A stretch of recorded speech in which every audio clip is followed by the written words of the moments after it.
Este era instruído no caminho do Senhor, fervoroso de espírito, falava e ensinava diligentemente as coisas do Senhor, conhecendo somente o batismo de João.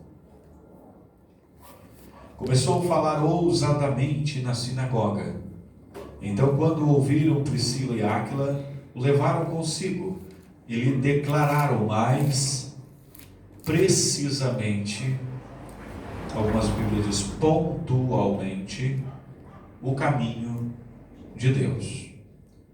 Depois disso, ele, querendo passar a Acaia, animaram os irmãos e escreveram aos discípulos que o recebessem, o qual, tendo chegado, aproveitou muito aos que pela graça criam, porque com grande veemência convencia publicamente os judeus, mostrando pelas Escrituras que Jesus era o Messias, era o Cristo. Pode se assentar.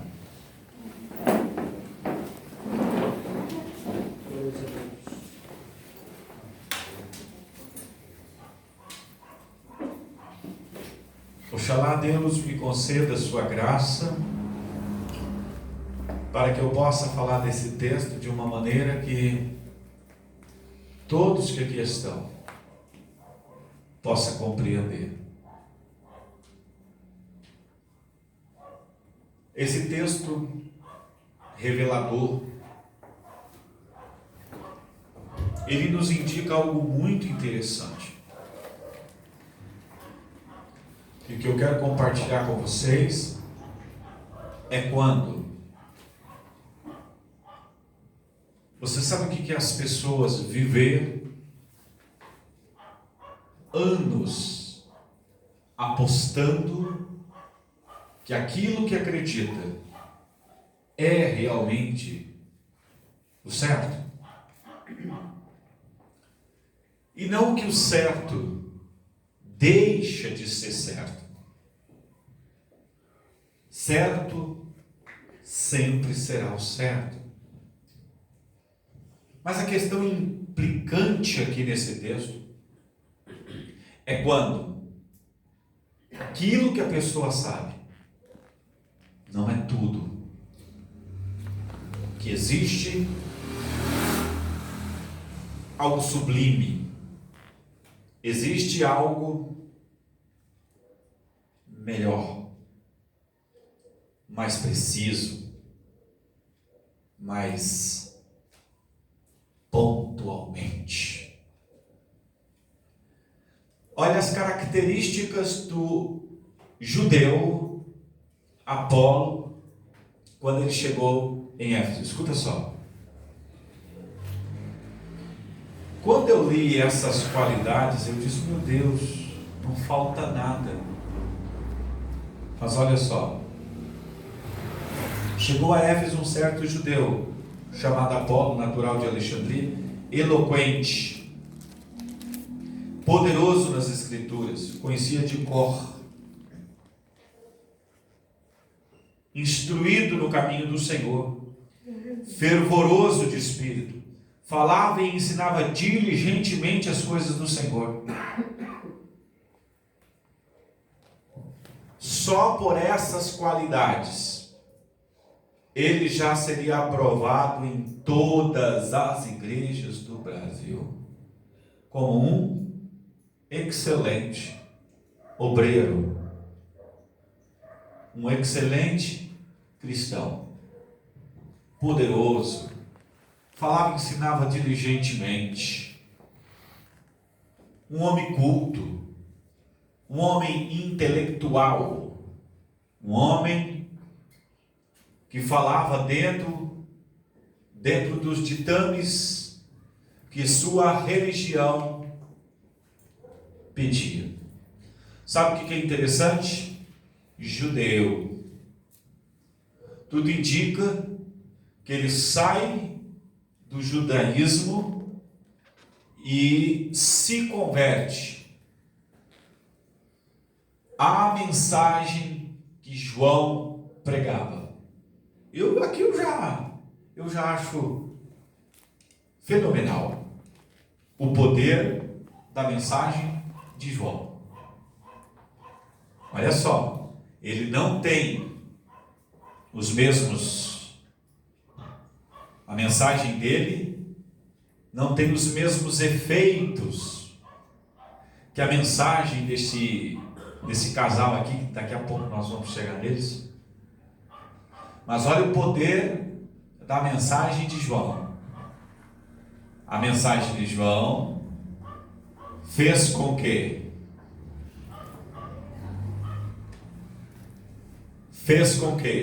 o Apolo se convertesse à mensagem do arrependimento.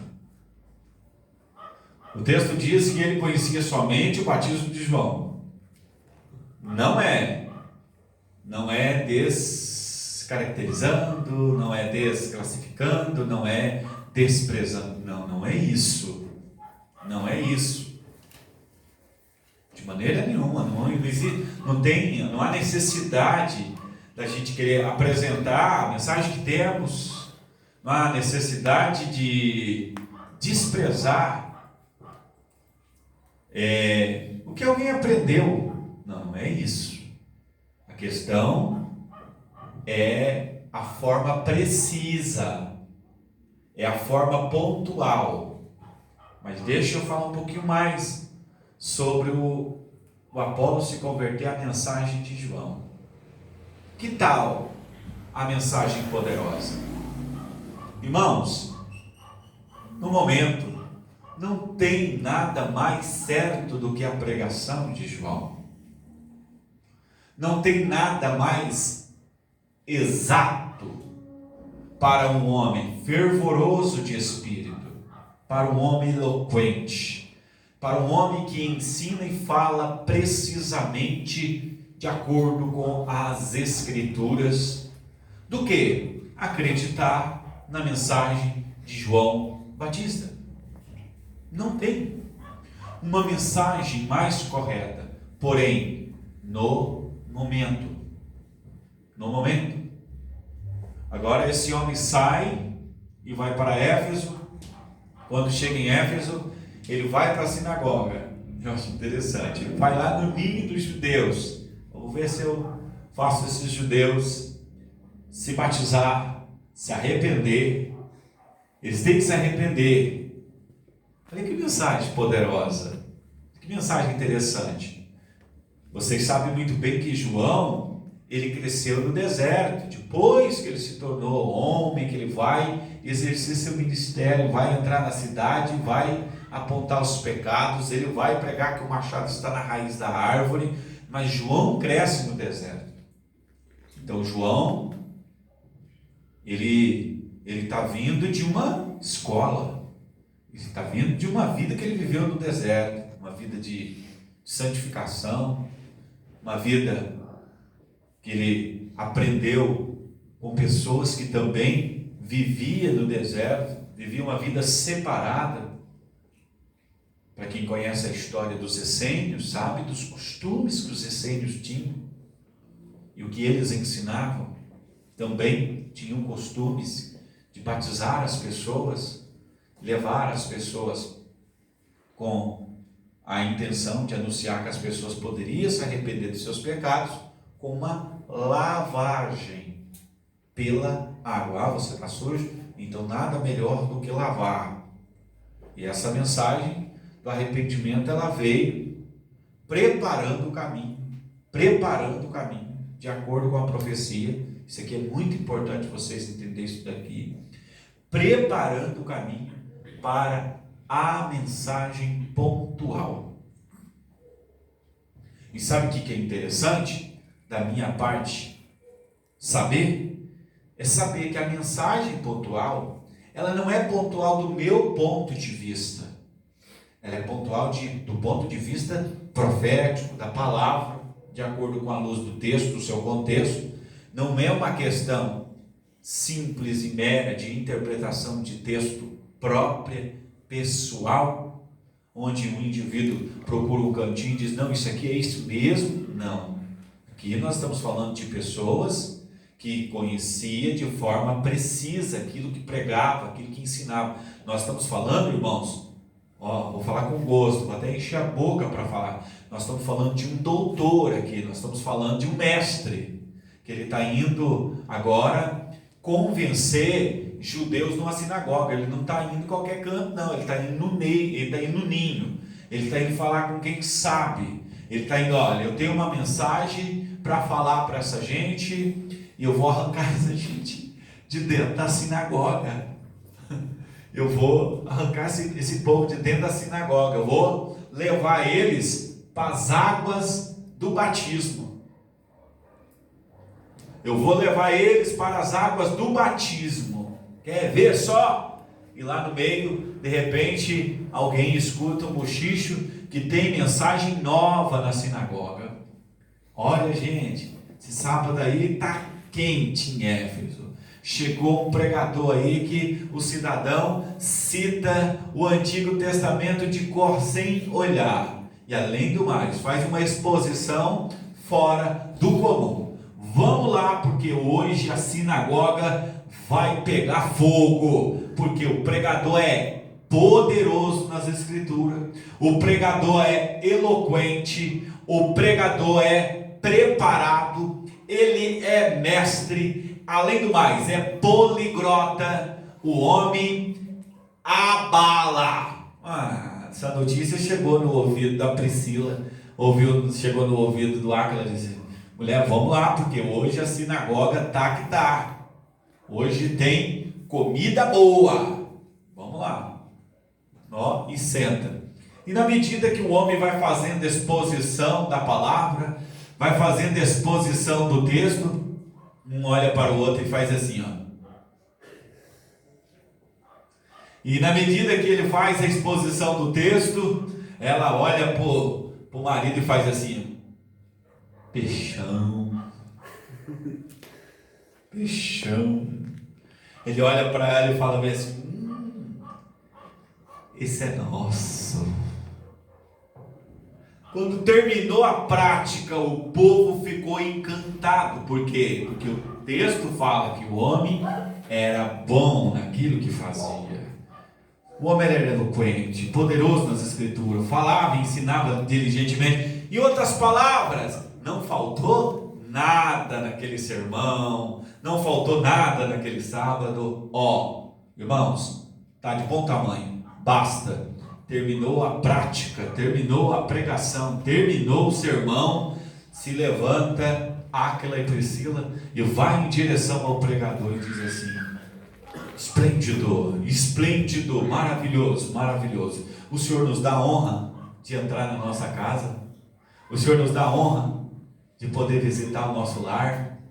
Sim, com toda certeza. Lá vai o pregador para a casa da Priscila e do Áquila. Quando chega lá, irmãos, glória a Deus, aleluia, Jesus, glória a Deus. Sabe quem que era? Olha para mim, meninos, olha para mim, mulheres. Chegando lá, o agente secreto Áquila fala bem assim: hoje eu vou mostrar para você o que é conhecer as Escrituras. Aleluia. Hoje nós vamos consultar os textos sagrados. E diz o texto que lhe declararam mais pontualmente o caminho do Senhor. Você sabe o que esse Áquila e essa Priscila fez com o pregador? Sabe o que eles fizeram? Eles provaram para ele que Jesus era o Cristo. Eles mostraram para ele que Jesus era o Messias. Mas ainda mais, para não ficar só nisso, e disse assim: o Senhor crê em nossas palavras? O pregador disse assim: de todo o meu ser. Aí ele disse: então fecha os olhos. Colocou a mão na cabeça do pregador e foi batizado com o Espírito Santo. Aleluia. Glória a Deus.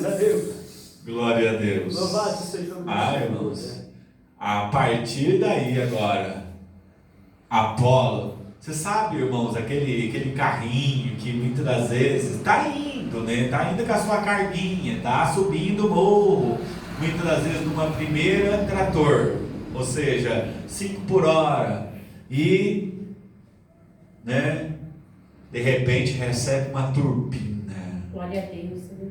Aí aquele carrinho que subia a primeira trator devagarzinho, agora pode subir em quarta e quinta marcha. Falando, mas o que aconteceu com esse pregador? Você sabe, irmãos, aquele avião que está turbinado para poder pegar o voo, e ele é muito rápido, mas só no aeroporto ainda não voou, agora ele vai decolar. Você sabe aquele homem que já era uma bênção, sabe aquele caminho que já estava de bom tamanho, mas agora ficou perfeito, sabe por quê? Porque descobriu que toda aquela mensagem linda, toda aquela mensagem maravilhosa, é como se nós avaliássemos o cristianismo com aqueles mandamentos que nós encontramos em Êxodo, em Levítico, em Números e em Deuteronômio, é de satisfazer qualquer plateia. Um sábado de manhã, né? Tá lá reunido, né? Em vez de ficar em casa assistindo televisão, em vez de ficar em casa assistindo futebol, vai para o templo e chegando lá, começa a ouvir falar das ordenanças. Olha, na hora que você for comer o peixe, veja se ele tem barbatana, se ele não tem barbatana. Olha, não coma a carne com sangue, porque o sangue é a alma da carne. É muito bom, é tudo muito útil. Só que de repente descobrimos que na nova aliança Jesus supera todas essas coisas. Aleluia. Você sabe o que é ir para o templo e chegar lá no templo com a rolinha na mão, uma pombinha, a flor de farinha, chegar agarrado pelo pescoço do cordeiro, olha aí, já é mais nobre, e quem sabe até uma novilha. Tudo isso, irmãos, tinha intrincantemente significado muito importante. Já falei, a intenção não é desprezar isto, mas de repente, meus amados e queridos irmãos, escuta só, por favor, de repente no alpendre de Salomão, do lado de fora, perto do tanque que as ovelhas se lavavam para entrar no templo limpas, lá está alguém passeando, andando, olhando, e alguém junto, e de repente chega no coche e diz: o que tu está fazendo? Ele está esperando o agitar das águas. Diz: mas tu crê? Eu creio, mas só que não tem quem joga, e eu na água, então o anjo agita. Quando eu vou pular, alguém está melhor do que eu, pula primeiro. Jesus disse: então levanta, toma a tua cama e anda. Louvado seja o nome de Jesus. Tem alguém agarrado no pescoço da novilha, tem alguém se preparando para o sacrifício, ou o altar está parado, não tem sacrifício nesse dia, mas o cordeiro está lá andando no pátio, operando milagres e maravilha, bendito Deus. Aleluia. O valor, Jesus disse: está aqui. Deus, aleluia. Quem é maior do que Salomão? Está aqui quem é maior do que Jonas? Está aqui quem é maior do que o templo? Está aqui quem é maior do que o sábado? Todas aquelas coisas tinham muito valor, mas em Cristo Jesus culmina todas as coisas, e o verdadeiro valor da profecia está na vida do Messias, na vida de Cristo Jesus. É isso que esse texto diz. Aquele homem era um homem preparado, aquele homem era um homem eloquente, aquele homem era um homem cheio de conhecimento, aquele homem era um homem poderoso nas Escrituras, mas aquele homem precisava da vida daquele corpo, através do Messias e do batismo com o Espírito Santo na vida dele. Louvado seja Deus. Glória a Deus. Muito importante tudo que ele sabia. Só que Priscila e Áquila sabia o que era melhor. Bendito seja o nome de Jesus. A partir desse pressuposto, a partir desse princípio, a partir desse texto, eu quero falar com vocês. Quantas pessoas estão enormemente satisfeitas porque conheceram a religião? Estão faceiros porque alguém foi até a casa deles e lhes declararam o sétimo dia. Estão alegres, porque pararam de comer a carne de porco. Estão satisfeitos, porque ficaram sabendo que o inferno é a sepultura. Evidentemente que não é. Ficaram sabendo, acharam um lugar aonde alguém ensinou para eles que não existe pastor, ou que não existe templo, ou que não precisa ter compromisso com Santa Ceia, ou não precisa dar o dízimo, ou não precisa congregar. E os textos que dizem, isso daqui é para vocês saber como que se anda na casa de Deus. Isso aqui é para vocês saberem. E o texto que diz, olha, não deixando a vossa congregação, que é o costume de alguns. Esses textos, e o texto que diz, olha, quando vocês forem ceiar, esperai uns pelos outros. A ordem do culto, o que significa? Para eles não significa nada. Por quê? Porque não tem culto e nem ordem.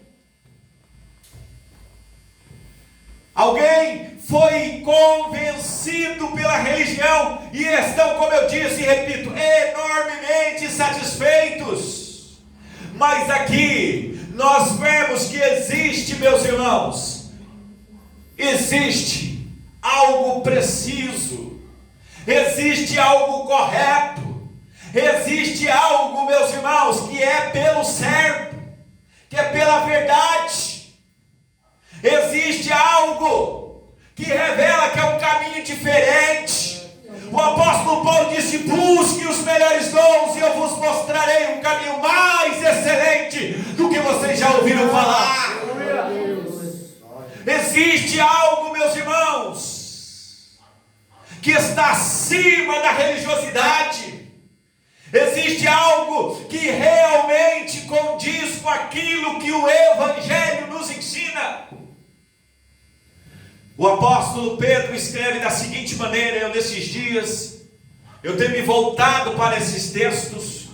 O apóstolo Pedro diz, olha, nosso amado irmão Paulo fala da volta de Cristo em todas as suas epístolas, das quais há pontos difíceis de entendimento, que os indoutos torcem. Igualmente as outras escrituras, observa, igualmente as outras escrituras para a própria perdição. Capítulo 3 de 2 Pedro. Observa que tem alguém que chegou na religião. Existe alguém que chegou no Evangelho e simplesmente para distorcer, para mudar, para levar uma mensagem até o ouvido das pessoas que não condiz com aquilo que Áquila ensinava.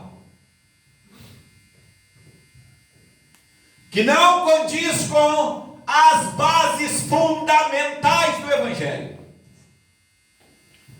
O apóstolo Paulo disse, olha Tito, o homem herege você deve evitá-lo. Tenta uma, duas vezes muito admoestá-lo. Não conseguindo fazer isso, evita-o, porque em si mesmo está pervertido. Então existe alguém que entrou no Evangelho para perverter o Evangelho. Existe alguém que entrou nessa caminhada de cristandade, de pregar o Evangelho para fazer o serviço maligno, a obra do diabo. Enquanto nós lemos nas Escrituras, eu queria poder falar para o Brasil inteiro me escutar nesse momento, porque eu mudaria o tom da minha voz. Nós lemos nas Escrituras uma promessa de batismo com o Espírito Santo em Joel 2:28 em diante. Há de ser, o apóstolo Pedro diz que a profecia de Joel diz assim, e há de ser que nos últimos dias eu derramarei do meu Espírito sobre toda a carne. E sobre os filhos e sobre os servos e sobre as servas derramarei do meu Espírito. Vossos mancebos terão visões, vossos velhos terão sonhos, e sobre o servo e sobre a serva naquele dia derramarei do meu Espírito, e a dizer que todos quanto clamarem ao Senhor será salvo. Mostrarei coluna de fogo e de fumaça, e de sangue. Profecia de Joel. Pedro repete essa profecia em Atos 2, depois da promessa de Lucas 24, 48, onde Jesus diz: fique em Jerusalém até que do alto sejais revestido. Jesus reforça. Lucas repete isso no capítulo 1, no versículo 8 de Atos dos Apóstolos. No capítulo 2 ele registra que 50 dias depois da Páscoa os discípulos estavam em Jerusalém, quando o Espírito Santo desceu. Glória a Deus. O Espírito Santo desceu, os crentes foram cheios do poder de Deus, começaram a falar no idioma de outras nações, pessoas que nunca estudou aquele dialeto. Muito bem, esse era o propósito do Pentecoste, a evangelização mundial. Mas espere, isso é Atos 2. O mesmo acontecimento acontece em Atos 10. Porém, dessa vez nós não encontramos outras nações reunidas. Nós vemos a casa de Cornélio sendo batizada com o Espírito Santo e profetizando. Isso aconteceu em Atos 9, quando Paulo recebe o Espírito Santo. Quando os discípulos estão no capítulo 19, Paulo pergunta lá em Éfeso: vocês já receberam o Espírito Santo? Eles disseram: nem ainda ouvimos falar que haja Espírito Santo. Paulo pregou: vocês são batizados em qual batismo? Eles disseram: no mesmo que Apolo era, no batismo de João. Falou: olha, o batismo de João é muito bom, só que João pregou assim: após mim vem alguém que é maior do que eu. Vocês querem conhecer quem é maior do que ele? Sim, nós queremos conhecer. Então vocês têm que batizar, vocês têm que se converter a Jesus e receber o batismo de Jesus. Aí aqui no Brasil alguém diz: olha, o batismo de Jesus é o batismo do lava-pé. Você tem que sair da tua igreja que você foi batizado no nome do Pai, do Filho e do Espírito Santo, para você poder ser batizado no lava-pé. Oh, meu amigo, irmãos, mas é o que eu estou dizendo para vocês. Alguém prefere ficar com isso.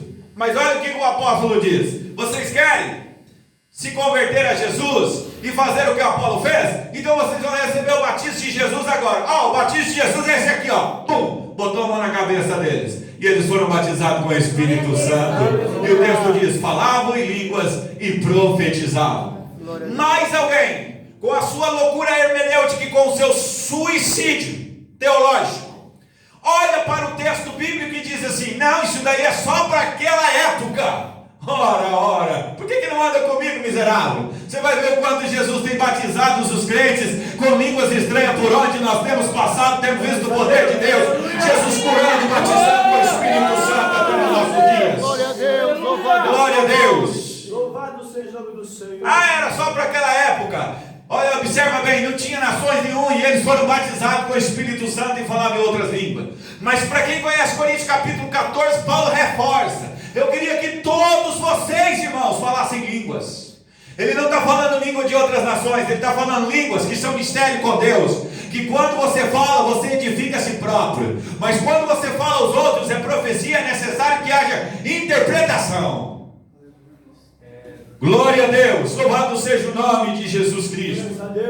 Mas mesmo assim, deixa eu te falar, existem inúmeras pessoas, o número é muitas vezes maior do que o nosso número. Aqueles que querem acreditar desta forma, da forma que ele acredita que o Evangelho é para aqueles dias, que as cartas eram para aqueles dias, que o que Paulo escreveu é só para os coríntios, que o que Paulo escreveu é só para aquelas pessoas, que o batismo do Espírito Santo é só para a igreja primitiva, pois está enganado. Jesus Cristo é o mesmo ontem, é o mesmo hoje e sempre será eternamente. Jesus não só batizava, Jesus batiza. Jesus não só curava, Jesus cura. Jesus não só salvava, mas Jesus salva. Jesus não só fazia, mas Jesus faz. Existe uma forma precisa e não é a minha. Não é a minha forma. Se fosse a minha forma, eu não estaria aqui. Quem sabe eu estaria lá, no meio do engano também. É da forma das Escrituras. É as Escrituras que diz: olha, o caminho não é esse daí. O caminho é esse aqui. Eu chego aqui, eu pego o microfone, em vez de eu pregar em português, eu fico pregando em línguas estranhas. A Escritura diz: olha, rapaz, isso é para a tua oração. Não é para você ficar na tua pregação o tempo todo falando línguas estranhas. Se você quer dar uma descarregadinha, mas volta para o português, senão o povo não vai te entender. É as escrituras que falam. Já pensou eu chegar aqui e começar a introdução em línguas estranhas, desenvolvimento em línguas estranhas e o desfecho, línguas estranhas. E quando termina o culto, o que você entender? Nada. É as escrituras que falam. Agora você dobra o joelho do meu lado e você vai falar em mistérios com Deus. E você está lá falando em mistério com Deus, isso não me importa. Porque você está conversando em mistério com Deus, você está edificando a si próprio. Mas uma vez que vai falar para a igreja, é necessário que haja interpretação. É as escrituras que ensinam desta forma. Mas mesmo assim, nós encontramos pessoas de anel no dedo, que muitas das vezes até dá aula de interpretação de texto, mas não consegue ler as escrituras para fazer a mesma. Dá aula de interpretação de texto, mas nunca quis interpretar o texto das escrituras, que é tão lindo, tão óbvio e tão maravilhoso, que quando quer entender, nem os loucos erram o caminho. Existe uma forma precisa de compreender o Evangelho. Aí existe aqueles que dizem assim, mas só vocês conhecem a verdade? Não, não é só nós conhecemos a verdade. São milhares e milhares de cristãos no mundo todo que têm paixão pelo texto sagrado. Glória a Deus. Que não abandonaram o texto para acreditar em falácia, que não abandonaram o texto para acreditar em revistinha de pessoas que tentaram desfazer aquilo que estava escrito.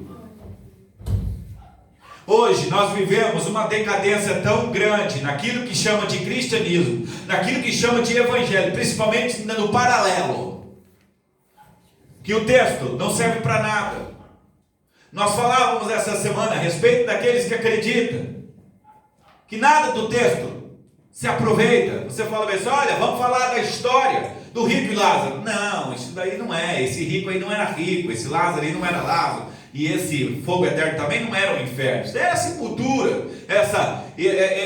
Esse rico falando lá no tormento, isso é uma figura, é uma parábola. Então vamos falar da história do jovem rico. Mas esse rico aí, esse jovem não era muito jovem. E esse camelo também não era camelo. Essa agulha que o camelo passa no fundo também não é agulha. E esse rico também era um mendigo, na verdade. Vamos falar de Apocalipse então. Olha, a espada que sai da boca de... Não é uma espada. Mas um dia se viu uma espada sair da boca do mestre. O texto fala bem assim que a palavra de Deus é uma espada de dois gumes. Vou falar aqui agora só para dar uma cutucada. Para mim é uma espada. Aleluia. Quem está entendendo, diga glória a Deus. Aleluia. Aleluia, bendito seja Deus. Eu posso sentir o poder da espada, louvado seja o nome de Jesus. Aleluia. Eu prefiro, meus irmãos, ver do jeito que Apocalipse está dizendo a espada, do que ficar vendo letrinhas saindo da boca do mestre. Louvado seja o nome de Jesus. Mas ele vem montado no cavalo branco. Mas esse não é um cavalo branco, isso é uma nuvem branca. É um avião branco. Então hoje se manifestou alguém simplesmente para tentar desfazer das coisas de Deus. Como se você fosse um tolo. Como se você fosse uma tola em acreditar na palavra de Deus do jeito que está escrito. Como que dizendo, meu irmão, por favor, né? Por favor, você não vai acreditar nisso aqui? Foi escrito numa época remota, numa época... Oh, meus irmãos, pelo amor de Deus, nós estamos falando de uma palavra que foi escrita com revelações, como é o caso do Apocalipse, por exemplo, a pessoas simples, que era o caso das igrejas da Capadócia, que era o caso de, vamos falar de Esmirna. Pega a carta de Esmirna, leia a carta a Esmirna e diga, eu vou ler. E eu quero saber se você tem capacidade ou não de entender a carta que foi escrita a Esmirna. E sabe quem mandou? Foi o mestre. Falou, escreve aí para a igreja de Esmirna. Vamos ver? Vamos. Eu vou ler, aí vocês se manifestam se você não entender. Eu quero ver se tem alguém que não compreende. 2:8. Ao anjo da igreja que está na cidade de Esmirna, escreve a ele, dizendo assim: diga para ele que quem está falando é o primeiro e o último, o que foi morto e reviveu. Diga para ele assim: conheço as tuas obras, a tua tribulação, a tua pobreza, mas para mim, Esmirna, tu és rica. Falando da igreja que estava naquela cidade. A blasfêmia dos que se dizem ser judeus, mas não são. São sinagogas de Satanás. Nada temas, Esmirna, das coisas que hás de padecer.